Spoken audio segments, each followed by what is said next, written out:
Good morning, everybody. Thank you for joining us for our breakfast roundtable on this week, World Mental Health Awareness Week. We're delighted to be running this event, and I know we've captured a lot of your imaginations in raising this as a topic this week. We've got four incredible people working alongside this event today. We've got Alana Woods from Bupa. She's going to come and share with us how Bupa are changing the types of services that they provide, what they've noticed their 4,000 corporate clients are coming for employee assistance programs, and how they are taking the learning from the marketplace and into their own organisation. We've got Anita Byrne talking about how to get employees to speak up and to really get them feeling confident in asking for what they need and talking about how they are. And then we've also got Anja Brennan from Sky, and she's presenting how they're encouraging managers to take responsibility for themselves so that they're able to be inspiring, engaging and facilitative leaders within the organisation. You've got Emma Fairclough, who's hosting the session for today, and will be facilitating your comments and questions through the chat. But it is a roundtable, and the design of our breakfast seminars is so that you are able to ask questions, bring all of your experience, and bring the things that you are most thinking about as we think about improving our employees and our own overall health and well-being. So let me just set a little bit of context as to why we decided to run this topic. We all know that mental health is one of the most neglected areas of public health. We know 1 billion people are living with a mental disorder. 3 million people die every year from the harmful use of alcohol. One person's dying every 40 seconds by suicide, and 41% of the UK population's mental health is at risk due to COVID. Pretty dire statistics, eh? And part of this discussion today is to get us to think about what we can do to better facilitate some of the conversations that we need to take. But I thought I would kick off by sharing some of the World Health Organization statistics. And this is out of the UCL, the University College London a social study of 70,000 adults. And what we can see here is broadly in line with some of the things that we were talking about in our earlier discussion over coffee. And this is that, predominantly the generational group that's being most affected by this particular pandemic and this context for work at this time is the 18 to 29-year-old generation. And what we can see is that there is a moderate level of anxiety, a moderate level of depression. The stress over COVID is reducing as lockdown eased and we started to come out and through it, and I guess that's because more people are beginning to understand what they need to do and how they can take responsibility for it. But interestingly, that one of the major stresses that's on the rise again is the financial stress, and that would be because as we're coming out of some of the political and governmental programs that are assisting with finances, you can see that stress is increasing for that younger generation that's widely being reported as being more affected. But alarmingly, what you can see here is thoughts of death, thoughts of suicide, self-harm and self-reported self-harm is dramatically on the increase. And if you look at life satisfaction and loneliness, whilst it's a steady line, we can see that actually these are still alarming numbers. And all this points to the kind of conversations that we need to be creating in the workplace to make this a more open and more widely discussed topic. We know, I don't know which of you watched the Social Dilemma, but we know kind of with the amount of addiction to our smartphones, to digital media, to Instagram and Pinterest and Facebook, a lot of people are turning to kind of their digital network of people to look for support, and we know that that's it's not cutting it in terms of people getting the type of conversation that they need to feel better and feel stronger. So what have we learnt in Thrive? What can we share with you has been some of the interesting areas that people have been talking to us about. And we've taken it from 3 perspectives. What have our coaches been talking to us about? What have our coachees been coming for sessions on? And what have the enterprises been contracting for group coaching sessions? We've got some people on the call today that don't know of Thrive's work particularly. So I want to just headline a little bit about what we do. So we have a digital coaching platform where you can either host your own coaches and mentors and trainers, and you can also plug in the My Thrive coaching faculty. That's 250 coaches on demand for people to be able to access a quick conversation on something that's important to them. And then we have this whole system listening. We have a way of listening within the platform that can pull out insights from what people enter into the platform and the conversations themselves. And we use that to inform organisations. What do you need to pay attention to better facilitate your people? And then at a more macro level, what are the gender, generation and geography issues that people are facing? And that the aim of that is to for organisations to be able to put in intervention support, training, learning and conversations that will facilitate that kind of well-being at work. And so what we know is that if you look at what people have been coming for coaching on over the past 6 months, people have been coming to be an engaging leader, to boost their confidence, to have presence and impact, to think about the context of having to change a job or career, and also to deal with stress and anxiety, how to learn to be more persuasive, getting promoted, setting a new direction, dealing with emotions, feeling stuck, building relationships, or coaching and mentoring a team. Now, the bit that this doesn't really heavily disclose, because you'd say actually those are kind of quite normal topics. What we know is that in the conversations, when people are coming for this coaching, they're particularly concerned with the fact that they feel isolated, they feel as though they can't get their voice in the room, they don't know if their work is having an impact, they're feeling as though they need to find a way to be more influential and more impactful in working in this new hybrid context. We've also got, if you look at our team coaching, the type of topics that people are coming for should be quite familiar to a lot of you. So that's influencing individuals, managing this new normal and this new environment, whether it's managing people, managing teams, managing performance, or how to present virtually. We've got kind of creating a culture with more diversity, having difficult discussions, setting meaningful targets from a distance, building resilience, and developing self-emotional and social intelligence. But the underlying thing which we've noticed within all of this is all of those sessions, the individuals and the enterprise that have been approaching us want to talk about how to manage anxiety and depression for people, but they don't want to headline with it. It's almost as though it's still a silent subject, it's still embedded within. There's nobody standing up the front and headlining with, actually, we want to talk about this. We want to find a way to make it more acceptable for you to be able to explore the issues that you're experiencing at this time. So what's Thrive's approach to this? Well, some of the things that we're encouraging our users, our customers, our clients to be able to work with us on are how to have more empathy. You know, what does an empathetic conversation look like? Can you let go of more? Is there power and empowerment? Can you allow your people to take on more responsibility and trust that they will be resourceful, capable, interested and willing to extend in their role and take more responsibility to be able to feel as though they're contributing in a more meaningful way? We're encouraging leaders to look at their own leadership behaviour. Is it an attractor or a detractor? Can people lean into conversations with their manager, or is the manager's behaviour one that just makes people close down and shut down? And then overall, you know, asking people to really reflect on who are they allied for? Are they predominantly preoccupied with taking care of themselves?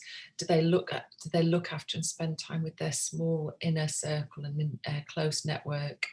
Or have they got an approach and a strategy and a series of ways of working that will promote team well-being? You know, what are they doing to be teamly? What are they doing to get in a group and have some great conversations about how they are, what they need, how they're feeling, and do they ask that question of others?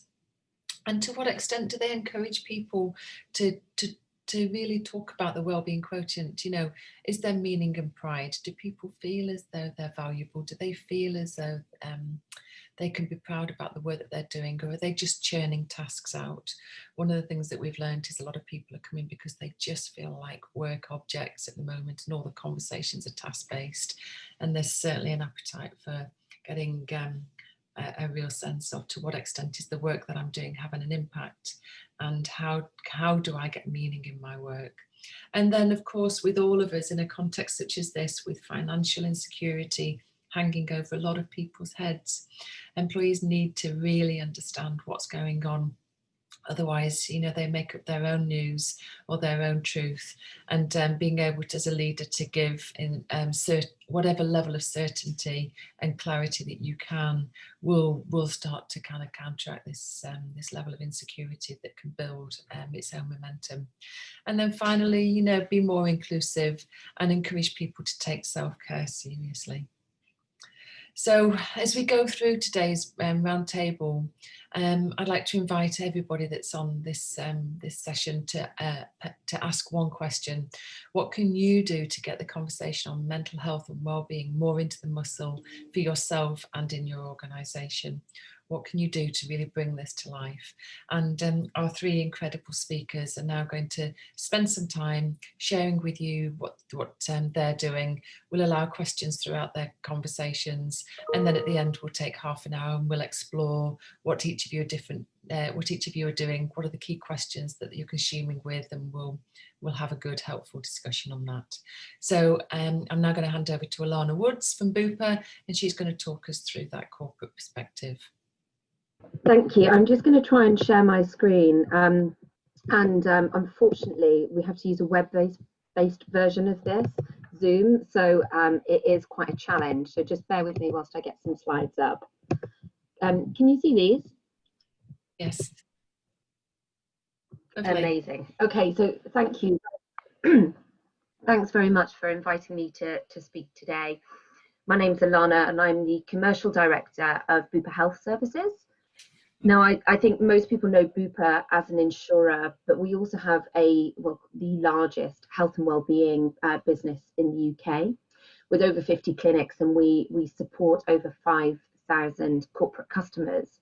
And I'm here today to talk about how we manage employee wellbeing in what can only be described as a new era.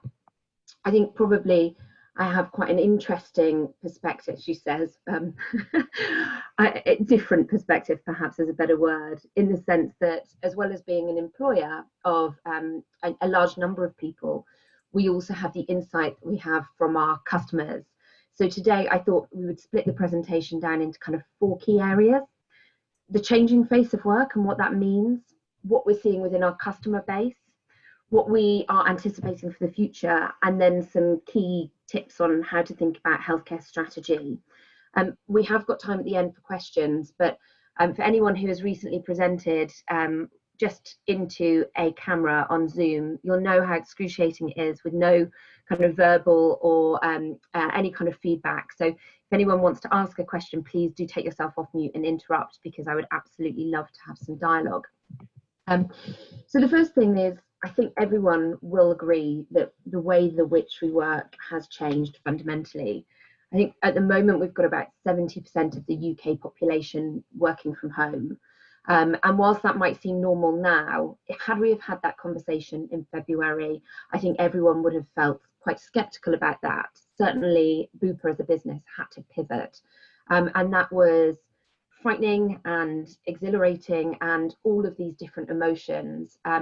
Also within my business, in the start of lockdown, we took the decision, the decision was made that we needed to shut down 50 of our clinics.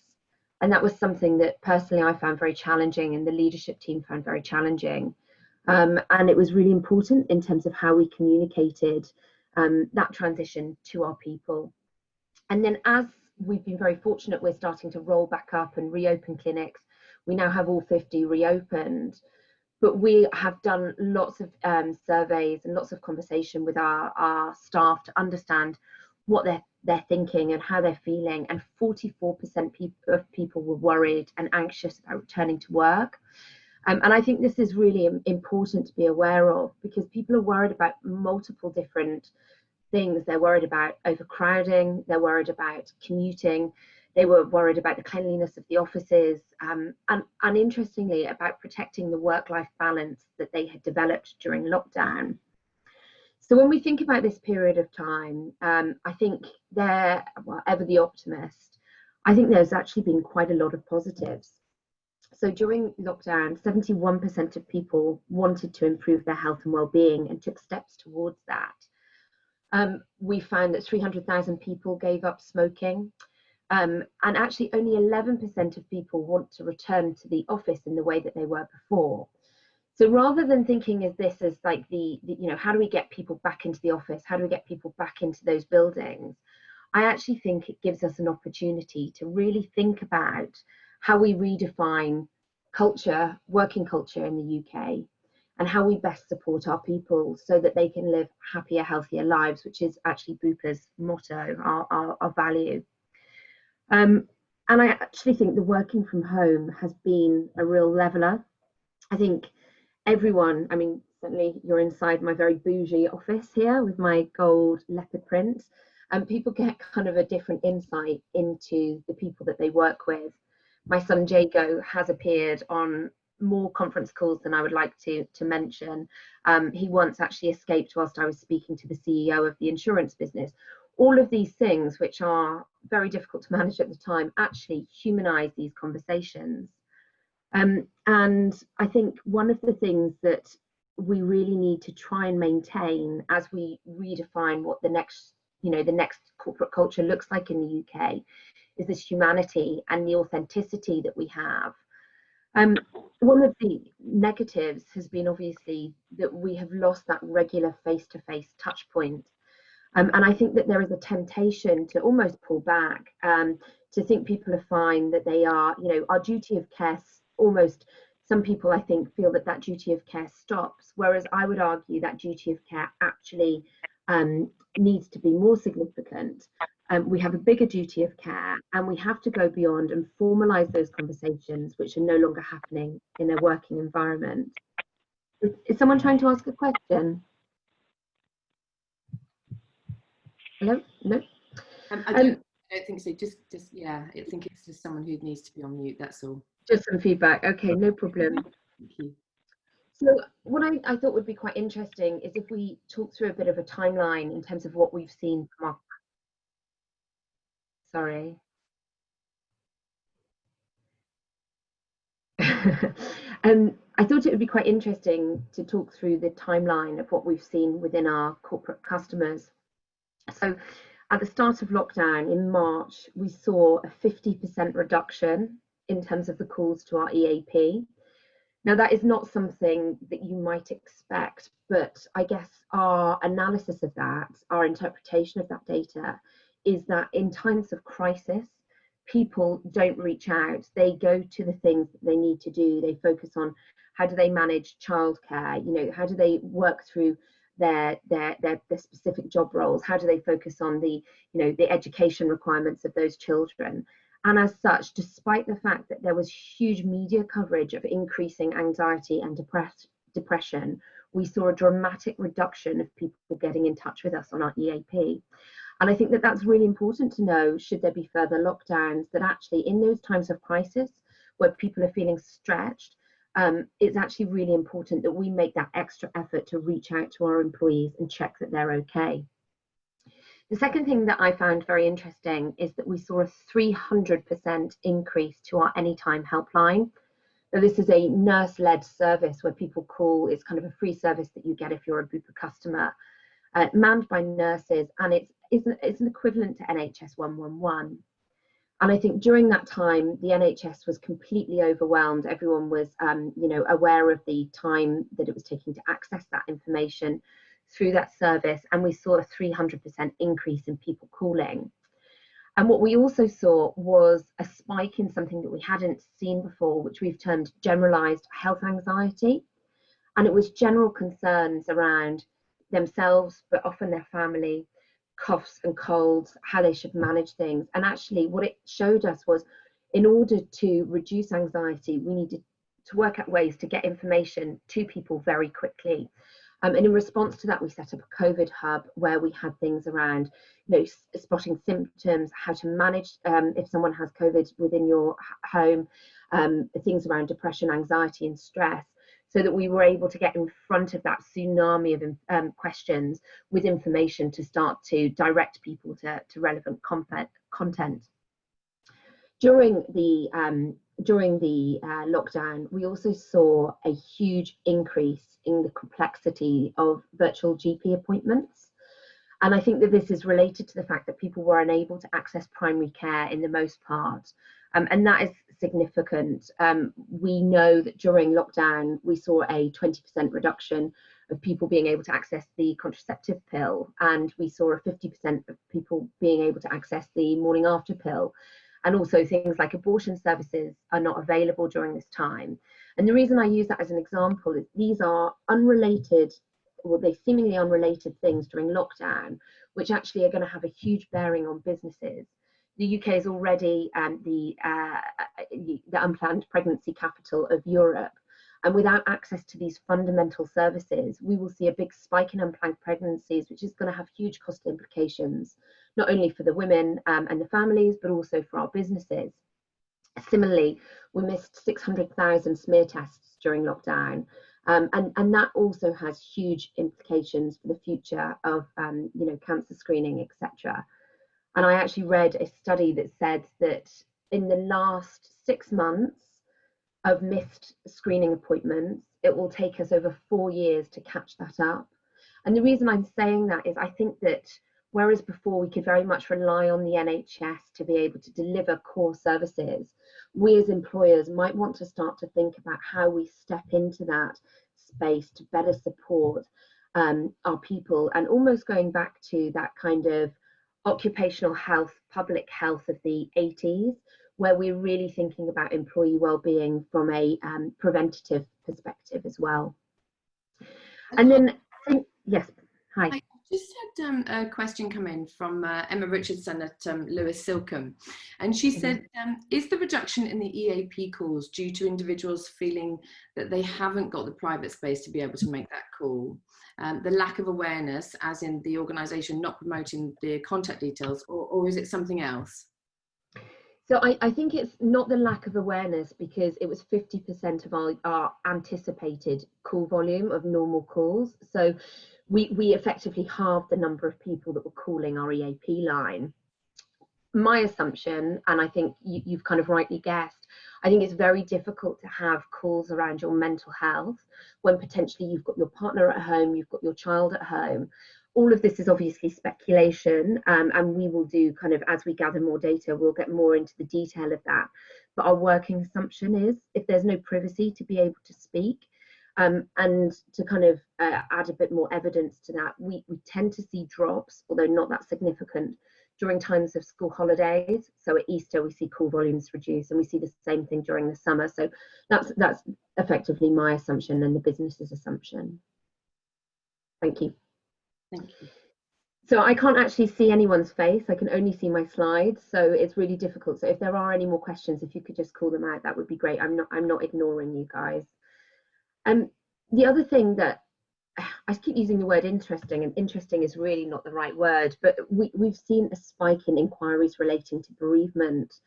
And I think this is important because actually historically bereavement has been around the loss of a parent or loss of children, but because we have such a huge cohort of millennials and younger working in our business now, who often have very close grandparent relationships or friends, for example, we need to consider this in a broader term, and actually sometimes our bereavement policies are no longer fit for purpose.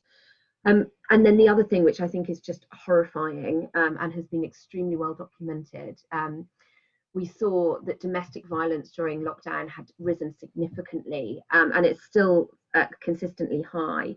And I think as we go into winter and we're kind of looking down the barrel of this very difficult economic climate that's coming towards us, we need to be very aware of domestic violence. It's something that is very difficult to talk about. pretty much every company that I speak to has no domestic violence policy in place, and it's something where, I was talking about that duty of care and where that finished previously. If people are now working in the home environment and they have potentially no escape from their abuser, we as a business have a duty of care to make sure that people understand that there is help available, where they can access that information, and there are some amazing charities out there that you can work with to get information and to give that to your people. Thanks, so I guess, yeah.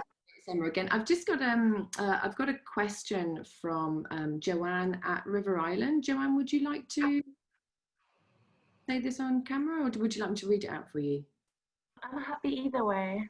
Okay. Hello, thank you. Hi. So this week we have a variety of initiatives around wellbeing for the lead up to World Mental Health Day. Yeah. And we've had our lowest uptake in 2 years on the sessions, the hashtags where we've encouraged people to get out and do some walking and so on. And that's really unusual for River Island, and I just wondered what your thoughts were, or if that indeed links to the stuff that you said about the reduction in calls to the EAP. Yeah, I think it's a really, it's no secret, and I don't know the situation at River Island, but retail has obviously been severely affected during this time.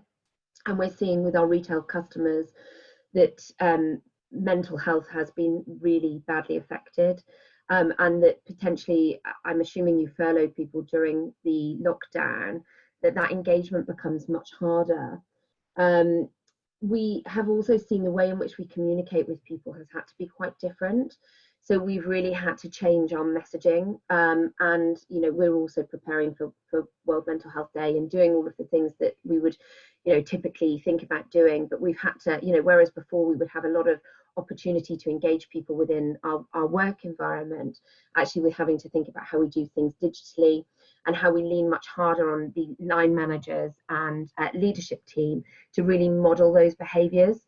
So I'd be really interested to have a side conversation about what you've done, and then potentially we could share some ideas of things that might help with that engagement. We typically find that there's two things that help with engagement. One is permission, so really being told people can take time to invest in their mental health, in their well-being. And the second thing is a modelling from the top. So if leadership engage in that process, then we tend to find the rest of the employee base follows suit. But if it's inauthentic, or if they can't see those leadership team modelling those behaviours, then it actually the uptake becomes very much lower. Thank you very much. You're welcome. So I'm just conscious of time, and I don't think I've got a huge amount of time left, but there's some time for questions, so I'll just kind of whiz through the last couple of slides. I actually think employee well-being in this, and I hate the word, this kind of unprecedented and new normal, I think they've been kind of used to death, but we find ourselves in a new environment, and we've had the biggest social change that we've probably had since the Second World War, and things aren't going to go back to the way they were before. But this, as I said, presents a great opportunity for us to really change the way that we support our employees and how we prioritise well-being. And businesses that have good well-being actually perform financially better, and I think that that's been very well evidenced. And as we come into this, I think everyone is in agreement that there's going to be a very difficult economic climate. Attraction and retention of talent becomes even more important. So I think as we're thinking about our strategies, we need to be thinking about things like, how do we make it remote? How do we make it accessible for everyone? We need to think about how do we foster these cultures of well-being where people are feeling empowered to take time off. And the reason I say that is because I'm sure like me, you find yourself pulled into conference call after conference call after conference call. Very little time to work, people working in the evenings, this kind of work-life balance, which, at the start of lockdown seemed very good. Actually, as things have started to ramp back up and get busier, we see it almost a leech. And we have to be very good at setting boundaries and enabling people to set boundaries. And then also relationships, thinking about how do we foster relationships when we are not in the office, being able to have those conversations at the, as we're making a coffee or stopping by someone's desk. We have to prioritize those touch points and make sure that we are having those conversations that go beyond how are you. So when we're thinking about that culture, that wellbeing culture, and what we want to create, I tend to think about it in three things. Do you have the policies in place? Are you educating your people, and do you have the services to support your people? And the byproduct of that is culture. So I think most companies now have a mental health policy, but is it still fit for purpose in this new environment? Have you considered things like domestic violence? Do you have a bereavement policy that enables people to feel that they are able to support themselves during time of hardship? And then things like musculoskeletal, this for me is a big issue. I found out the other day, one of the more junior guys in the team had a bad back. And when we started to get him to do the workspace space assessment, we found out that he was working on his washing machine, which obviously he hadn't raised to us, but we hadn't necessarily gone out to him to understand his working environment. And, for some people, it might be great, they've got their kids in school, they can be more present and there for them, they've got a space to work, but actually for a lot of people, they don't. And for some of the younger people in the team, they're in shared houses working on the sofas, and we have to be better able to support them. The other thing that isn't on here, which I speak a lot about, is women's health and having policies around things like menopause and making sure that we are supporting women through those transitions, pregnancy, fertility, etc. Second thing is around education. So giving people the information to allow them to open up and have sensitive conversations, making sure that the promotional campaigns that you're doing break stigma and are honest. Really we need to be having very honest conversations during this time and modeling those behaviors ourselves. And finally, services. Actually at the moment, being able to access things like mental health services and primary care are going to be difficult, and I can't see that changing in the near future. There's a lot of media coverage at the moment about the strain on the NHS, and I think in order to keep people healthy and in work, we are going to need to step in to better support our people. So hopefully that gives you a little bit of insight in terms of what we're seeing, and I'd be more than happy to answer any questions that you might have. Thank you. Okay, fantastic. Thank you so much, Alana. We've just got a question coming from Gary Manning, and he asks, what are people doing for long-term home working? Sending people their own desks or monitors or chairs, or allowing people to collect their kit as he did, and an allowance to buying your stuff? So we might actually maybe move that into the conversation at the end. Linda Cooper has asked, critical incident stress debriefing. Can you explain a little bit more about this? I'm conscious of time, but I just want to put that one to you, Alana, if you can. Yeah, I mean, certainly, Linda, we can have a conversation separately, but we've seen, unfortunately, I think someone at the beginning of the call said that there's been an increase in things like suicide. We're seeing similar things within our customer base, and also how people cope with bereavement.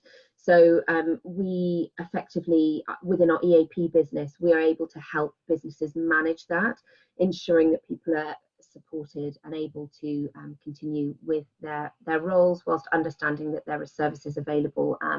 And so we can put together a kind of either before something happens, a response pack so people know what to do and how to behave and where to go. So kind of planning for the worst, or we can respond very quickly to ensure that people get the support that they need. Fantastic, thank you. Thanks, Alana. That's a really great presentation. We're going to bring up some of the points that have come through on the chat there. We'll now move on, and I'd like to introduce Ange Brennan, and Angie's going to talk about what Sky's doing to promote this kind of wellbeing culture, and also take it from the leader's perspective.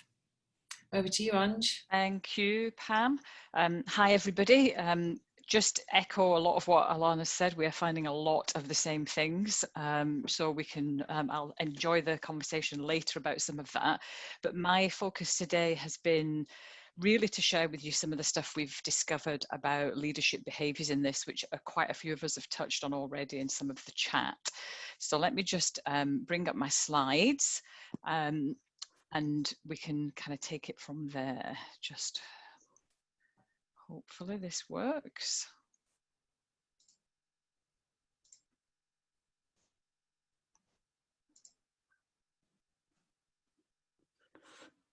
And can everybody see that? Yes, I can see some nodding faces. Good. At least I can see a few of you. So interestingly, we have found this question to be the most powerful question, but you have to not let go of it. So I know Barbara mentioned this, and Pam said that somebody in their organization also works a bit harder at this. And the reason it's the most powerful question is if you do unpick it, so you get a proper answer and you really listen to that, and then you can use it. And the way we do this, I thought it might be helpful if we did it. So in the chat, what I'd like you to do is tell all of us how you are actually feeling today. But the rule is that you can only use an adjective. So what if you had to pick one? I'll maybe let you have two, but that's the maximum. One or two adjectives would you use to describe how you're feeling today? And just so you know, the other rule is okay and fine are not okay and fine. So let's just see what kind of responses we get.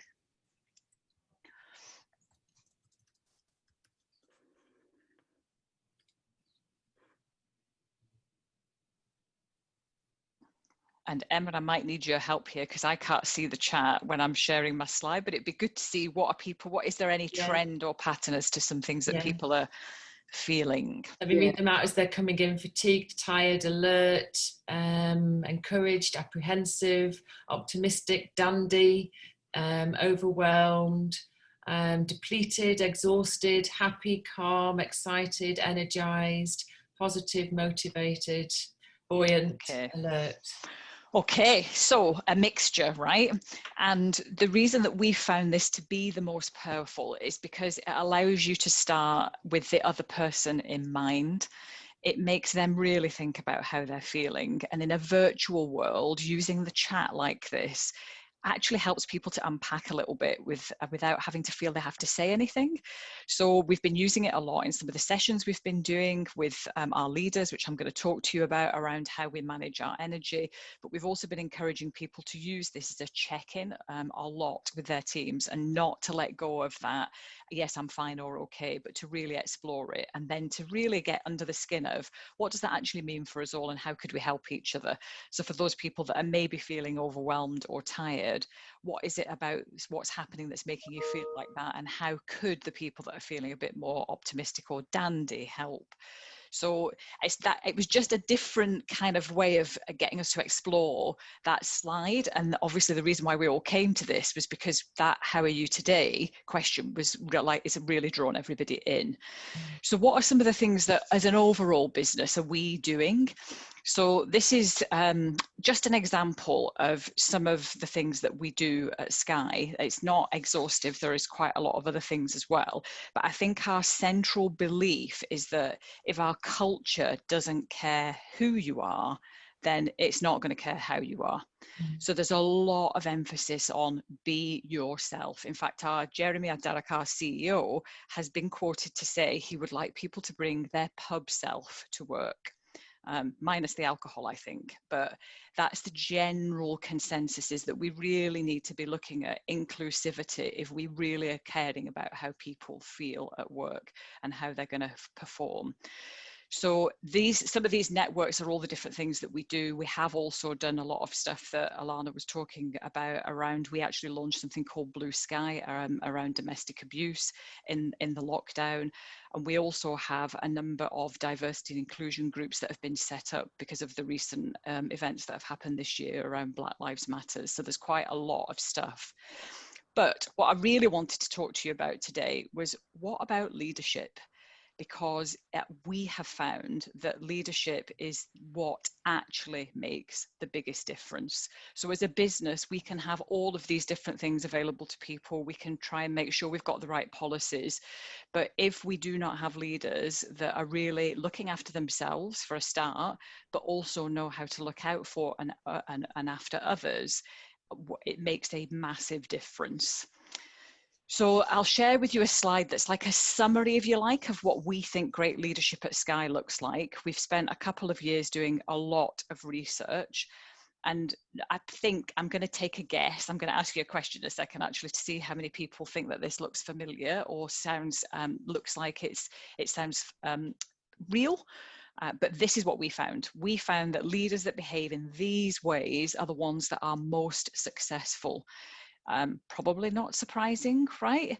But actually what it gave us was real tangible data. And we were able to take that data and measure it against our people survey. And the results were astounding. So what we have found is that if our leaders are not behaving like this, then we have a direct link into the overall ESAT of those people. So basically, how engaged are our people? How happy are they? Directly links to leadership behaviours. The variance is actually 74%. So if people are behaving like this, we will see a massive increase in the overall happiness in that team. And if they are not, so there are a couple of things about what leaders don't do, which is underpinned massively by one thing.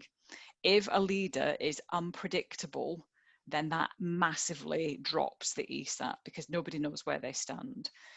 So I thought it'd be nice to maybe just have a couple of, just say, what do you notice about this? What stands out for you? Is there anything surprising in these behaviours? Before I carry on and share some of the things that then became really clear.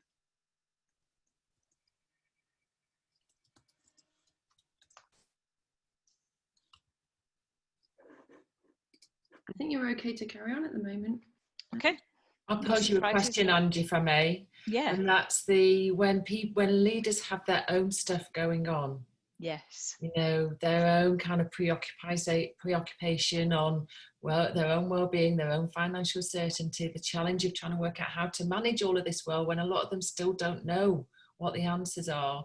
How have you helped them, you know, be optimistic and empowering and genuine supportive when actually they themselves are consumed with the same issues that their employees are consumed with? Yeah, great question. And actually, that's probably what I'm going to answer in some of the stuff that we've done. So if I carry on, hopefully I'll be able to answer that. So let me talk to you then a little bit about the three things that came out as the things in this particular time. We did a COVID-19 survey rather than a standard people survey that we normally do, which asked some different questions. These were the three things that came out as the most important thing for leaders to pay attention to. Interestingly, it was a lot about not demotivating people with their opinions and actually instead critiquing with empathy. So saying what you like as well as what you don't. And the reason that we found that that made such an impact is because of the stuff we've talked about today, that people haven't got somebody next to them that they can bounce off if something's said to them. So they're taking all of that on very personally. And sorry, we've got somebody not on mute there. Que tiene una reunión, papá. Oh. Que tiene una reunión. Es que no hay internet. Interesting. So one of the simple tools we use for that we've taught our leaders is a very simple phrase of I like, I wonder. Please start with what you like before you tell people what you don't. Bit like 2 stars and a wishes at school. Very simple, really powerful. Has changed some people's worlds, scarily, but it has. I'm going to jump to the last one because I want to finish on the second one because that answers the question Pam's asked and is actually what we have been really spending a lot of time on to help our leaders. So the last one was around motivating and encouraging your team to try out new things. And we do have a pretty innovative culture at Sky, but some of that seems to feel like it's done by certain people. And what we've wanted to do is encourage leaders to try stuff out so that people, especially at this time, can feel that they can contribute. What else could we be doing? How could we learn differently? How could we work better together? So that's become quite an important facet. But the thing that we focused in on, because it was the one that had the most traction behind it and was causing us the most problem, was this middle one. So creating this positive energy for yourself and your team. And this really is the biggie, and also where this unpredictability comes in. So I'm going to share this slide, which has got quite a few questions on it. I'm not expecting you to answer them right now. I think you might get this deck later, but it would be interesting for you to think about how many of these you can say yes to. So what we've done is we've really focused in on the fact that for leaders to really help themselves and then their people, they first of all need to put their own oxygen mask on first. They will be absolutely no use to themselves or anybody else if they're not managing their own energy. And so we've been running some sessions called Better Energy. To be honest, a lot of what we do has better in it. If you know as well, you'll know one of our mantras is believe in better. So a lot of our leadership programs start with the word better. And the thing that we've really tapped into is these 4 energies and really focused on. If you want to be a consistent leader, then you need to be looking after yourself. And if you start to role model this, then you will also encourage your team to do this. And the more you can do this and show that you're creating time and a place for this, and you're actually encouraging other people to do that, the more that people are going to feel safe, and the more you show your humane side and vulnerability as well. So, and actually a lot of this goes in order. If your physical energy is really not good and you're saying yes to a lot of those questions, it will impact your mental energy. You'll be pretty mentally exhausted, and that's before you even get to emotional energy. So the way you then deal with people will be compromised. And the connection energy is almost like that bit of, are you loving what you do, and are you spending enough time doing that at home and at work? And if you're not, that also then starts to, if that's wrong, then that starts to impact on physical, and it goes back around in a bit of a vicious cycle. So what we're encouraging is this virtuous cycle. So I think in summary, what we've really found is that we've needed to spend quite a lot of time helping our leaders to manage this energy so that they look after themselves and they are able to then start to look after their people with some really practical tips. We are helping them to then understand that emotional energy and how they show compassion and not just empathy, and creating that safe space for everybody. And really enabling a kind of many-to-many conversation, not just top-down, by having these networks and introducing tools like Yammer. I'm really trying to foster this culture that is, where are the best ideas? How can we get more feedback? How can we all look after each other so we create a better together kind of culture? And that's kind of been where we've spent a lot of our energy and time. I think. Thank you, Ange. That's incredible. Michaela, do you want to ask your question? Michaela Sopra, are you good to talk about the dilemma of manager honesty?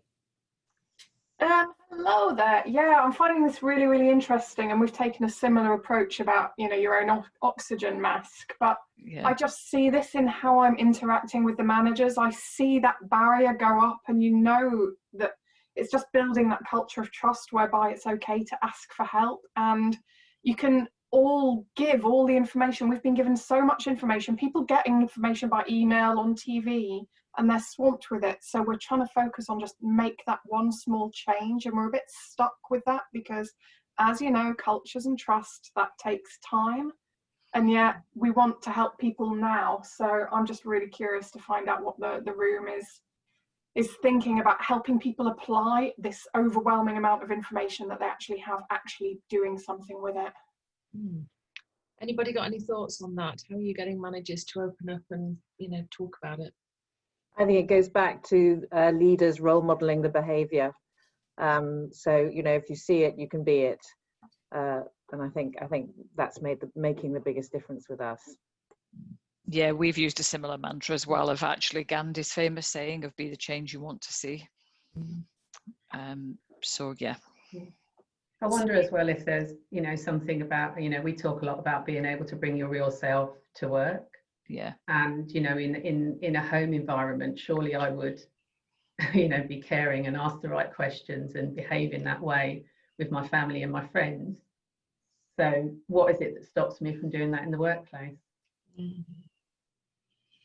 Does that context give people, you know, that whole notion of, can I take permission? You know, do I feel safe enough to actually say today I'm feeling a bit, you know, I'm feeling a bit under the weather, I'm feeling as though it's hard, or I'm feeling overwhelmed. You know, are you finding a context whereby people can take that permission to do that? I think we are, but I think we've worked on it a lot over the years. It isn't just this one piece of work that we've been doing. We've been working on it through many programs. How have you worked on it? Has it been through education, and has it been through training? Has it been what like a combination of people at the top role modeling, getting new blood into the business that believes that this is the right way to lead, really focusing on this. Emotional intelligence is just as important as IQ. That coaching is definitely the way forward. So we would say we want people to be more coach-like. Stop telling everybody what to do. Start asking more questions so that people are empowered. And it's okay to show your vulnerability. In fact, those are the best leaders. So it's a multitude of things. And I think it is also a lot of the openness to this central thing around being yourself, that inclusivity piece, so that people feel they can actually show up to work. I'm reminding them a bit like you just said, Anita, are you a parent? Okay, so what would you do if this was your child? Because all of us are children, right? So how would we behave, and just trying to get people to understand that. Yeah, thank you. I think it's also not about big sweeping grand gestures. It's about every day, start every meeting asking people how they are. Yes. Creating habits, embedding it into this is how we do things here, and then it becomes something that isn't a sort of, you know, ta-da moment. It's just that's what we do. Yeah. I actually think 100% there's a combination of, you know, those little gestures, and also the managers being their authentic selves themselves as well. So if they can turn around and say, I'm having a terrible day today, this is horrible, I'm going to go and make, you know, if they can do that kind of thing, you might find that opens up a dialogue as well. Yeah, completely. People love to help, don't they? You know, people like, you know, they like that leveling, they like that, you know, that it's us, it's about us. Yeah, so thank you. You stimulated some good discussion there, and there's more to follow here. But on that point, it's a perfect introduction to you, Anita, at Santander, and talking about some of the work that you've been doing, but also how you create that impulse for people to speak up. So over to you. Thank you, Pam, for the wonderful introduction. Can everyone see that now? Yes. Super. So yeah, great. So I'm Anita from Santander. I guess I do want to position first, you know, I'm part of the L&D team, so there's lots of these different initiatives that we get involved in, but I don't want to take any credit for, I think, our strategy and focus, you know, because we have a fantastic team that do focus on that. And I think the reason for saying that, I think something's already been said around, actually, this is around creating the right culture. So when you're actually focused on culture, and there's, again, loads of things that have been said around the right culture, having the right people in the organisation, having leadership that actually truly believe in it, I think all of those things are absolutely relevant to Santander, and actually are part of what have helped us on our journey. So, and I'm not claiming for any minute as well that we've got this right. You know, like everybody else, we've got a number of things, you know, going on. So. Just wanted to, I suppose, give you just a little bit of an overview. I guess, you know, everybody knows probably Santander is a bank on the high street. We're part of a global operation. And I guess what we do get the benefit from that is that actually people right from the very top are always at the heart of everything that we do. So yes, we've got a customer and a stakeholder focus, but in everything that is talked about from that most senior leadership, people always come first. And you know, I've just put it up on here. Oops, sorry. The whole piece around wanting to have a healthy work environment, being able to support colleagues, and having that positive work-life balance. And that existed before COVID, before lockdown, but actually has probably brought it really to the forefront, as it has for many people. Equally, again, like loads of people, we look at well-being across 4 pillars. So it isn't just about mental, it's about physical, the financial and social. And I think they interact in so many ways that you can't look at them in isolation. And I think when you hear the things that Alana and Pam were talking about at the beginning, that's, you know, clear to see. And then I guess to make it easier for them, for our employees, we bring it all together in a wellbeing hub. And similar to what Ange has said, we have got, and what I've done here is just focused on the mental well-being. We've got them for, you know, the other pillars as well.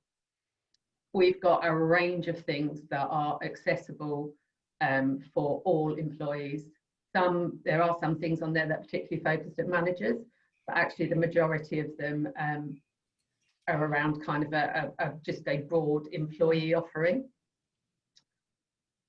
And I think, again, similarly, there's things that have already been touched on around the employee assistance program, etc. But I guess I just wanted to call out a couple of them, because I think they're the ones that are really, I guess, going to help us now on the next stage of our journey, because this is, I suppose, given us a grounding of, you know, setting a good foundation.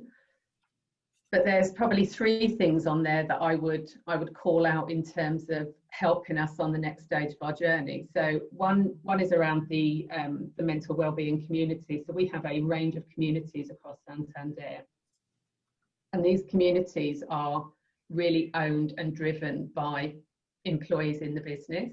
I think, you know, when we started on the journey, that wasn't the case. So it's almost like we were trying to own things from a HR perspective and drive them, and actually probably got very little traction. So until we were really able to, you know, through different initiatives, through promotion in the business, until we were really able to get people to really participate them, but champion those communities, then we weren't seeing kind of any success for them. So actually what we see now is that a number of the initiatives that happen across the business aren't necessarily centrally driven. They're driven by the employees who participate in that community. And I think what that does, that helps it to grow.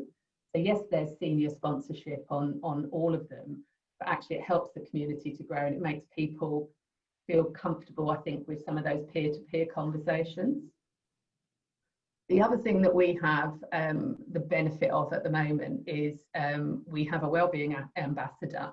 And I completely get in some organisations, depending on the size, that isn't always possible. But we have Jessica Ennis as our wellbeing ambassador, and she has hosted, certainly through lockdown as well, lots of conversations. There's a free app, there's video updates, etc. But I guess focusing on the conversation piece, and it's interesting, I can't remember who said it, around finding that there's been less uptake. I don't have the data to hand, but I would actually say that's probably a little bit different for Santander, because previously if we ran sessions and they were live sessions, they would be in one site. So therefore people, you know, if you worked in London, that was great, or if you worked in Bradford and that's where it was happening, that was great. But actually the fact that they're now virtual, and by default we're actually recording a lot more of them, we're actually seeing more people actually participate in them. So actually, so that's kind of, I think, again, a real positive way for us to have been able to use, you know, an ambassador, which also has kind of, again, senior leadership sponsorship, to be able to talk about their own experiences and to encourage our employees then to be able to talk openly about those. And that also then links into the Let's Talk sessions. So again, it might be a senior leader hosting something, it could be somebody externally, but we're running a lot of what we call Let's Talk sessions, where employees are able to join those, ask live questions, and talking on a number of, you know, kind of a number of different initiatives. But for this week specifically, obviously we're talking about mental health. We've been doing a great deal on the broader inclusion piece, and then certainly the same thing, you know, around the kind of Black Lives Matter as well. And actually I always think that whilst, you know, there's lots of things that Alana and Pam have talked about around, you know, what we're seeing in terms of stats and figures going up, and you know, the increase in, you know, social isolation and people kind of feeling how they're feeling, but actually I almost feel there's also that there is the other side, that actually there's a number of things that I think that have enabled people to talk more, because the questions are now being asked, whereas before, everything was being swept under the carpet in some respects. So I guess, what does that mean then kind of in next for us? So that still for us was about us laying the foundations. We've had a heavy focus, this was started before kind of the lockdown and COVID, but I think it's really brought it to the forefront and allowed us to kind of accelerate it, in that this now needs to form part of our overall way at Santander. So we want to be able to kind of differentiate, I guess, through our EVP. And I guess some of the pillars on our EVP are very much around support, or one of the pillars is around support and the other one is around connections. And that then is focusing on how we build strong connections in the business, and again, linking that into the community and our colleagues. Again, already touched upon, I think, by Ange, in terms of, from our leadership perspective and everything we're doing now in terms of defining what our strategy and our vision is going forward, that has to be done with the lens of how it's now different for our employees, and having that well-being lens on it all the way through the transformation. So we're talking now a lot about additional targeted activity because of the transformation we're going through, nudge campaigns, but more importantly, linking it into our behaviours. And I guess when we get the chance to, talk collectively, is we have 9 behaviours which have been embedded in the business for a couple of years now. And initially they were very much around, I guess, there was a clear definition of what speak up meant, and there's a definition of what show respect meant. The behaviours were created by the people, by all of our employees. But what we're trying to do now is really bring them again more to the forefront. So everything we're doing, from, like I've talked about in terms of the Let's Talk initiatives and being able to support you, align to the behaviours. And I guess that, the big thing around kind of speak up is around individuals feeling that they can speak up, feeling that they can voice their opinion, feeling that they can share their views, but more importantly now, being able to share how they feel. And interestingly, I think, I think Ange did at the beginning there, again, we're encouraging that at the, within meetings. And I think sometimes people find it easier as well, that if I don't have to say it face to face. So actually, although doing everything virtually and doing everything by Zoom or Teams or whatever it might be, if you ask that question of people about how they're feeling, I actually think people are quite honest when they're able to just pop it on chat. But at least then that we're just encouraging that conversation to start. I guess then, the other piece then is around how we more broadly, I suppose, call it out in the behaviours that we don't see as well. So if we're not encouraging people to speak up, if we as managers are not showing the respect to our peers, to our colleagues, to our team, then people are encouraged again to speak up and call out around that. And again, I guess interestingly for me is that I think people are feeling more able to do that, and maybe that is something about the culture that we're creating and the sponsorship from the senior leadership, and I suppose that people feel safer to be able to do that. So we've still got a long way to go. I don't think we're there. I don't think we've got all the answers, but it's almost that we've got the foundations now, we've got the policies. We just need to continue to kind of educate people and just encourage that conversation. And similar to what we've seen on the chat, it's not going to go away. Our new model will be a hybrid model. We're not going to be able to see as many people face to face and be able to pick up on things. So therefore, we just have to continue to I guess, encourage people to continue to have conversation. And I say this in everything I ever talk about. When I'm talking about coaching, when I'm talking about performance management, for me, everything just comes back to being able to have a good conversation and being able to be yourself. So if we encourage that across everybody, I think we've got, you know, great, ways to move forward, basically. So I think that's all that I wanted to cover, but happy to take any questions or conversation, and then, or we can do that as part of the overall discussion. Thank you, Anita. Any questions for Anita on how she's encouraged a big organisation like Santander to speak up and speak out and call it out?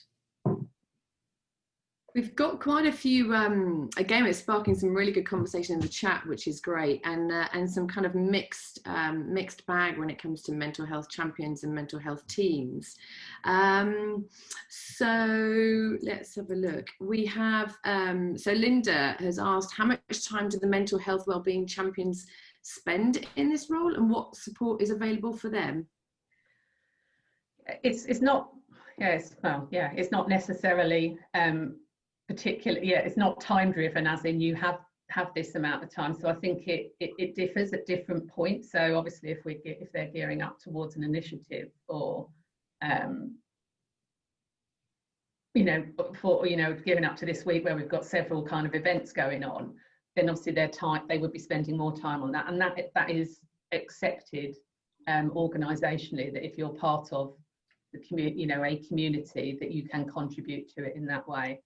And I guess in terms of the support has come through the central culture team, and giving people kind of access then, in the same way as we do with other employees, access to support and training so that they can, I guess, understand things more themselves.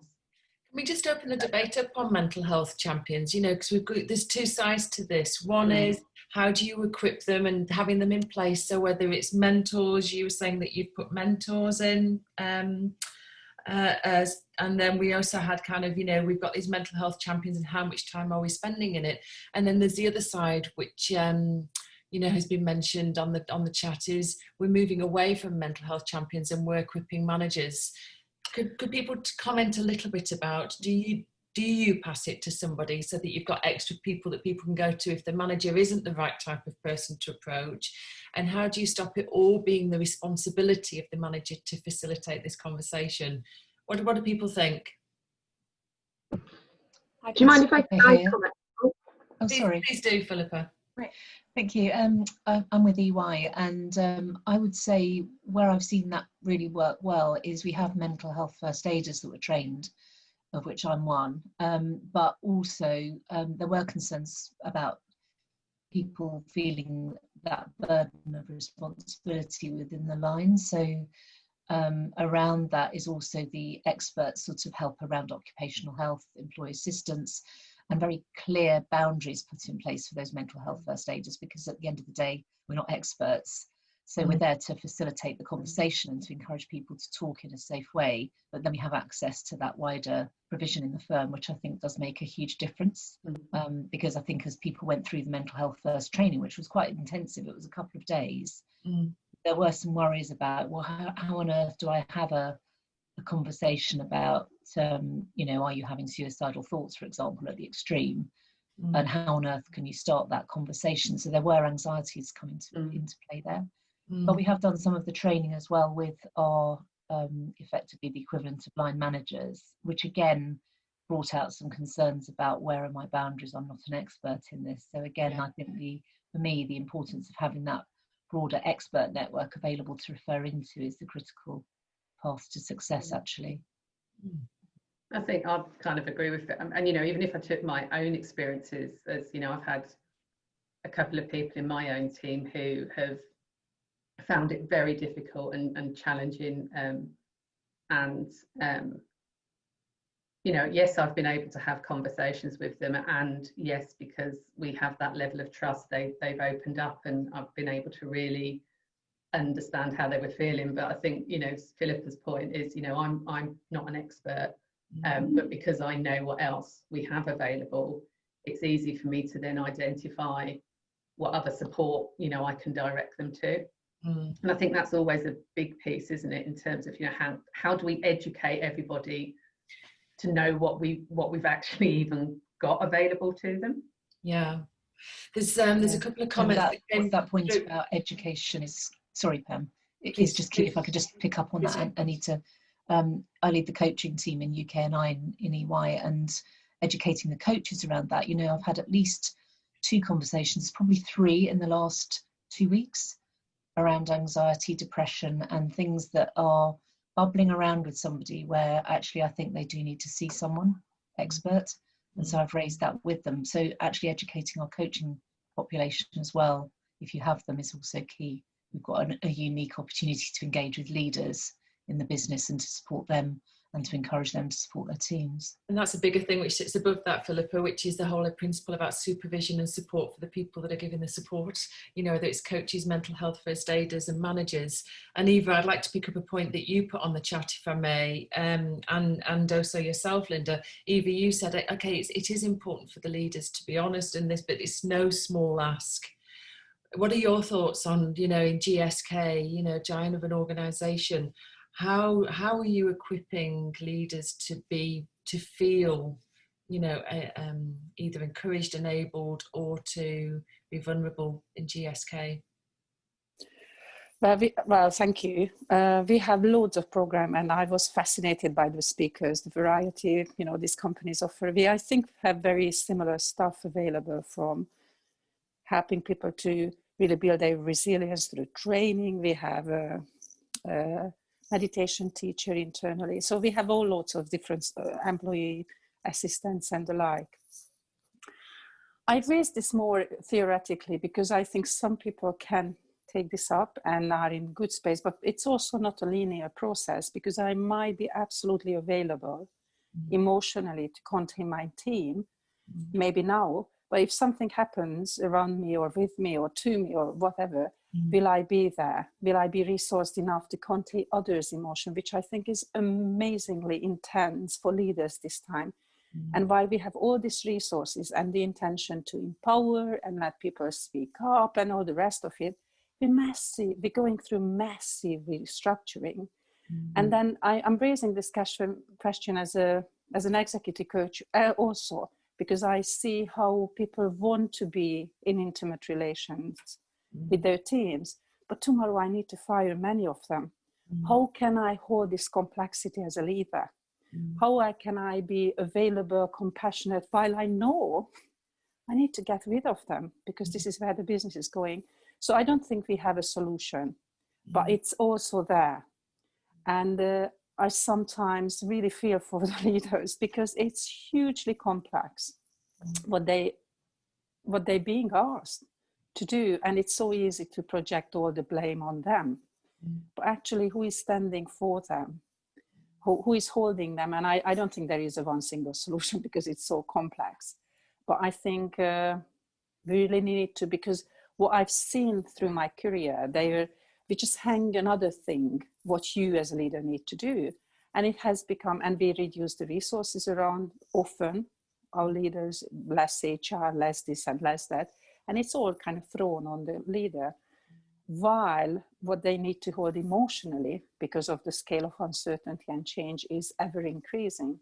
So I don't think I have a solution. I just wanted to make this and probably prompt a debate how to do this well. Yeah. And I agree, everything that is available is one way to support the leaders. Yeah. And yet it's not a black and white situation, I sense. Any thoughts from people that are today on kind of this principle about how do you hold your leaders and how do you help them feel as though you're taking care of them? I'm just going to raise a comment that came in from Emma Richardson from Lewis Silken, just a kind of a little bit of a slight different angle. And Emma says that we've also been encouraging our people that if they feel that they can't be open with their unempathetic manager, then consider who can be a part of their support network. So kind of removing the focus from the manager being the only option.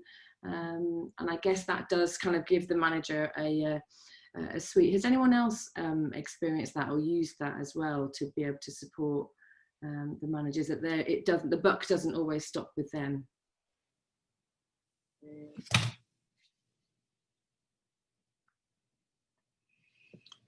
Emma, I've clearly silenced everybody into submission.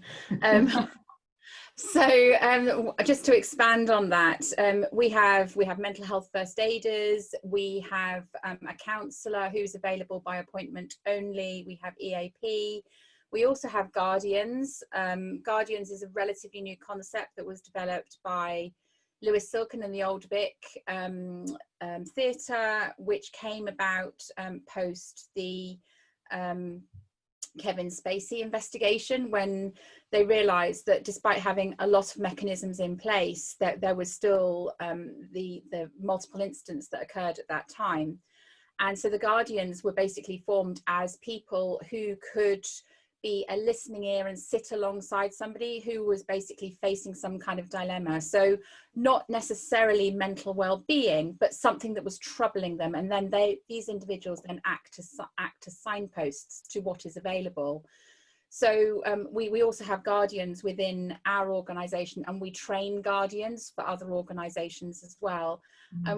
So that goes to the point that I was making, that, you know, not every manager is going to have the skills, and not every manager is going to want to develop the skills to be an empathetic leader.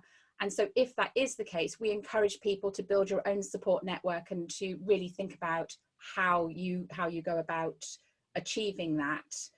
So that's where the additional support comes in. Thank you. You know what, Emma, I think that's so important to acknowledge, that actually it is just not going to be some people's skills, whether they want to do it or not. You know, it's just not them. And I think trying to force them into that role, it's not going to fit naturally. It's not going to make for a productive, welcoming conversation. So I think you're totally right. As long as it's clear where other alternatives are, and having those other alternatives, I think, is so important. I guess what all that alludes to is this kind of this culture of, actually, you've got to speak up. You know, it's okay to take time. All of your time doesn't have to be invested in doing stuff. It's okay for you to talk about how you are, and you know, kind of part of the challenge is the guilt and the burden and the workload that people are carrying. Is it okay for people to take time out, and is it actively encouraged for people to spend time saying, this is how I'm feeling today? You know, and when someone says how they're feeling, can someone respond elegantly? Can they sit with them and say, tell me more? You know, Linda Cooper, you were talking a bit about the fact that you feel that leaders in this context, leaders have changed. Can you share a little bit about kind of what you've noticed that's made you share that comment? Yeah, I can. Thank you, Pam. Just before I pick up on that one, I was just going to ask about a little bit more about the mental health side of things, because we're in the process at the moment of just developing a mental health and wellbeing strategy. So it previously sat in our health and safety team, and it's now just moved over. I head up the L&OD side. So what we're looking at is all the things you've talked about around the cultural side, about how we embed it. Obviously, we're a charity, so we've got limited funds. So we're looking at like the 2 or 3 things that would make a real difference. And we've set up quite a bit of support, because a lot of our staff are in frontline roles, so they're supporting people that are blind and partially sighted. So obviously those, through the lockdown, as a lot of people have suffered, they've had as many, if not more, issues that they've had to deal with, because obviously a lot of them have got additional disabilities, or, you know, doing social distancing when you can't see is really difficult. So a lot of our staff have been supporting those. So what we're very, very conscious is how do we support them? So we've put an awful lot of things in place. We send out regular sort of email communications each week. We're doing a lot of webinars with different things, but a long explanation, but getting to the point. And part of the reason I was looking at was we've had a limited uptake on some of the things. So we put in a debriefing process as well for our staff. So that's why I asked the question earlier. But the 1 or 2 that have taken it up have really found it beneficial. But we haven't seen a massive uptake of it. So part of my thing about the mental health first aiders, we would look at if we're going to implement it, would be across the board, wouldn't be just managers. But I was just interested in whether people have found there's been quite a bit of an uptake on, because we have an EAP as well, and that it's had some uptake, but not as much as I probably would have expected during this period of time. So I just wondered, before I come to the leadership bit, whether anybody got any views on that, or found whether, you know, the services they had provided, whether there was a big uptake on it. Anybody like to offer a comment on uptake of EAP, or it being more facilitated through inside of an organisation through your own? I'm happy to talk. Pam, it's Sonia. Hi, Sonia. Hi there. So we've actually spent a lot of time this year on looking at utilisation of our various benefits and products and services. So we actually at Capital One, I think, have a good range of products and services, but we've definitely had an issue with uptake. So we've done a lot of work around signposting, communication strategies, campaigns, and being much more deliberate about how we do that, and how we, the tone, the voice, the language, how we actually communicate with associates about some of these products and services. We have actually seen an increase as a result in our utilisation. We have introduced a couple more products this year, which has helped, but we've seen an increase in our EAP utilisation, and we've also been able to draw on some statistics from Aviva, who's our EAP partner, on who is accessing. So we've seen a shift in who is accessing, why are they accessing. So that, again, that's given us new insight as to how we might develop some of our ongoing initiatives, or future initiatives and strategies. Alana, can I just come to you just to kind of add some commentary there about, you know, obviously you said it tailed off and then it started to pick up again with new types of conversations. Could you share any thoughts on, you know, what organisations need, you know, that kind, this kind of being in the round and doing something fully? Yeah, I think one of the key things, and I think is that Michaela had just said that people see EAP as a mental health service and for counselling, which obviously it has got a really great mental health application. But there are also things within most EAPs around finance and legal, and also childcare, elderly care. And the thing that we're seeing is, whereas historically everything had been predominantly focused on counselling, we're seeing a much bigger shift. We're seeing many more people engage with the legal support and the financial support, which I think, given lockdown, there's been a lot of commentary around rise in divorce, and so people accessing legal conversations to understand their position, and also the financial implications of furloughing coming to an end, and potential risk of redundancy. So I think the key is really communicating the range of services that are available. And again, it comes back to modelling behaviours. And it was interesting, I'm sorry, I forget the name of the lady that was just speaking. She said something along the lines of, the people that have used it have found it to be very beneficial. And I think that that internal advocacy and being able to promote that obviously is something that then, I guess, opens it up, and it opens up and creates that conversation. But certainly our EAP rates are the level of access has increased since lockdown has ended. Yeah, thank you. I'd like to just kind of, we've got 5 minutes left. I'd like to just draw a few conclusions from our conversation today, if I may. And I'd like to summarise on these ambitions, if I may, about what I think is important for organisations to really encourage their employees to do. And I think that this whole principle of, you know, keep on going, you know, keep on encouraging people to think about, how do we keep getting up? How do we keep moving? Encourage people to get out of their seat, to keep moving, to stand up, get people to use their ironing boards to put their computer on, you know, get people standing up rather than sitting in their seats. You know, keep feeding your employees, get people to give people permission to take time out to keep learning. You know, ask people to keep on trying. You know, if the conversation didn't work when you did it that time, you know, try again, do it again. You know, try, you know, keep on, whoops Daisy, I don't know what's happening there. Keep on, keep people talking, and then keep perspective, you know, encourage people to be in the moment, and within that, you know, being in the moment, and keeping the perspective. I think, you know, to that comment about, you know, how do you make it okay for people to feel a bit vulnerable? Thank people for expressing their vulnerability. Thank people for taking that moment in time to say, actually, I really appreciate you placing your trust in me and giving me the opportunity to discuss this with you. You know, get people to think about what they've got rather than what they lack. You know, there is an instinct for us to talk about everything that's wrong, everything that's missing, everything that's broken, how hard life is. Encourage your leaders to notice as well, actually, what have we got now? What's common between us? What's the same between us? What do we share? What's, you know, what are we enjoying? And then keep close. You know, what we know is that, you know, there's got to be a really heavy emphasis on putting people in teams, creating team conversations rather than just one-to-one, so people can normalize, they can feel that they belong to something, they can feel that it's not just them, they can feel that they can be inspired by other people, getting a conversation and people noticing about, actually, what are you doing? How are you approaching it? Oh, that has something that's relevant to me, so let me think about that. And then finally, you know, this kind of keep talking.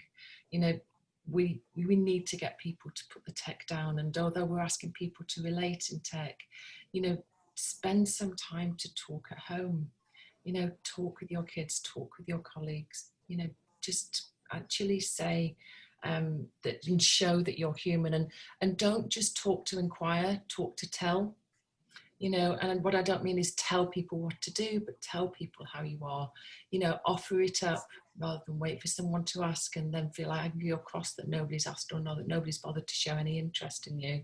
So, you know, that's kind of our keep moving kind of program. That's our ambition for what we try and do in Thrive, and for the type of work that we're doing in facilitating a platform for people to come together, but also creating amazing coaching conversations. And I'm going to conclude really on this kind of, I think there's 4 core parts of society that have a responsibility to take action at this time. So I think that, you know, as individuals, I would invite you all to take the mirror and hold it right up against you and say, what am I doing this week to take care of myself? And to show people that I value and respect and enjoy spending time with.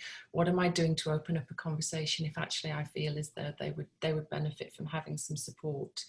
And then as employers, you know, what can you design in? Well, you know, spend some time thinking about, actually, how do we create wellness programs that are really utilised?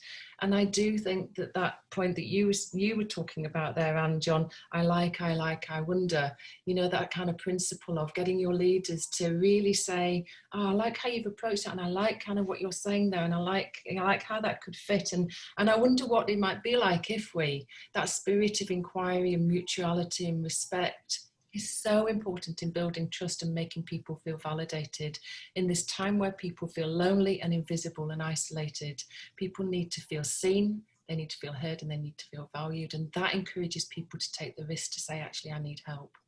So please do ponder on, actually, whilst it's important to put things like EAP programs in place, I do believe in mental health first aiders and equipping managers. I do think that some of it boils down to the simple act of saying to people, I value you, you're an important and human being. What we're doing here is meaningful, and I want it to be memorable, and therefore, you know, I want to show you how important you are. And that will encourage people to open up and be broader. And then, look, I do think the governments have to continue to scale up mental health services. And I think that journalists have to continue to kind of socialise and write about the real stuff that can make that kind of mental health and care a reality for everyone. You know, that it's that it has a context by which you know, we can support one another and ask for support. I've really enjoyed the session today. I'd like to thank our amazing presenters for what they've contributed to the session. So please, thank you, Anita, for sharing kind of how you've got your employees to speak up. Thanks, Ange, for sharing that kind of principle about getting managers to kind of speak for themselves and encourage their employees to speak up. And Alana, for a wonderful insight into how employee assistance programs are working and what it means within Bupa. Emma, thanks for hosting it, and to everybody for really kind of creating a stimulating conversation today. Good luck in Mental Health First Aid Week. and Wellbeing Week, and enjoy the rest of your day. Thanks, everyone. Date for your Thanks very diary, much. 21st of January. We will be sending out the next one, 21st of January. Thank you so much. This has been an absolutely fantastic morning.